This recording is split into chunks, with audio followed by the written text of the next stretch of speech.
এ দাবি মানতেই হবে। এবার কোনো ছাড় নেই। আমরা অন্তপক্ষে আমাদের দাবি না নিয়ে এখান থেকে যাবো না। আপনারা সাথে থাকবেন। সবাইকে যারা এখনো বাইরে আছে তাদেরকে উদাত্ত আহ্বান জানাচ্ছে, আপনারা আমাদের গণজোয়ারে সামিল হন। আমরা আমাদের দাবি আদায় করে ছাড়বো ইনশাআল্লাহ। আপনাদের মূল দাবিটা কি? আমাদের মূল দাবি স্কুল স্বীকৃতি এবং এমপিও। প্রতিবন্ধী স্কুল অনতিবিলম্বে স্বীকৃতি এবং এমপিও চাই।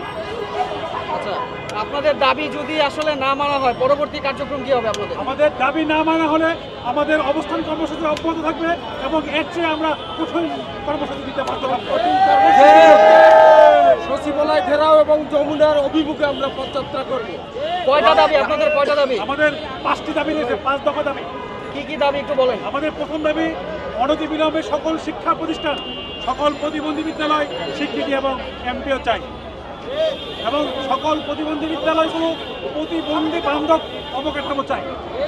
আমাদের বিশেষ শিশুদের, প্রতিবন্ধী শিশুদের শিক্ষা উপবৃত্তির ন্যূনতম 3000 টাকা চাই। আমরা এই বিশেষ শিশুদের মিড ডে মিল সহ খেলার সরঞ্জাম এবং সকল সরকারি সুযোগ সুবিধা চাই।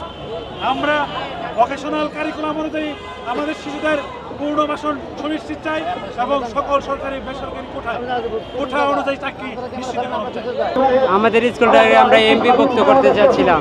আমরা তো মনে করেন যে কোনো সরকারি এমপি ভুক্ত থেকে কিছু পাই না। আমাদের নিজেদের যারা আছে তার খরচ দিয়েই স্কুল চলতে আছে, প্রতিবন্ধী স্কুল চলতে আছে, মানব আলো সেবা। দাবিটা কি আসলে আপনাদের?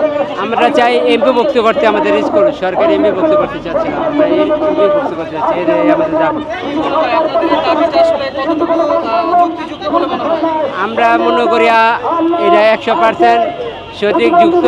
এটা আমাদের মনে হয় আমাদের বাস্তবায়ন হবে ইনশাল্লাহ। আচ্ছা, যদি আপনার দাবি বাস্তবায়ন না হয় সেক্ষেত্রে আপনাদের পরবর্তী কার্যক্রম কি থাকবে? আমরা এই রাজপথ ছাড়বো না কখনো, যে পর্যন্ত যে আন্দোলন সফল না হয়।